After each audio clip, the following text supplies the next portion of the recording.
जय महाराष्ट्र। माती वाचली तर शेती वाचेल, पाणी जपले तर उद्याचं भविष्य समृद्ध होईल।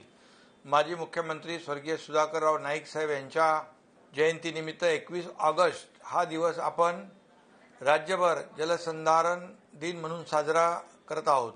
या निमित्ताने मृद व जलसंधारण विभागाच्या वतीने राज्यभर महा वॉकॅथॉन वॉक फॉर वॉटर आयोजित करण्यात आली आहे। पाणी हा केवळ आजचा प्रश्न नाही, तो आपल्या पुढच्या पिढ्यांच्या भविष्याचा प्रश्न आहे।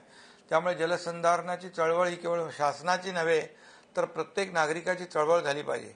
15 ते 19 ऑगस्ट दरम्यान माती आणि जलसंधारण या विषयावरील रील चॅलेंज स्पर्धेचे आयोजन करण्यात आलेले आहे। मोठ्या संख्येने या उपक्रमात सहभागी व्हा।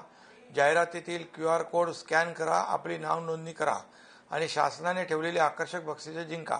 चला आज एक संकल्प करूया, पाणी अडवूया, पाणी जिरवूया आणि जलसमृद्ध, हरित आणि समृद्ध महाराष्ट्र घडूया। धन्यवाद। जय हिंद, जय महाराष्ट्र।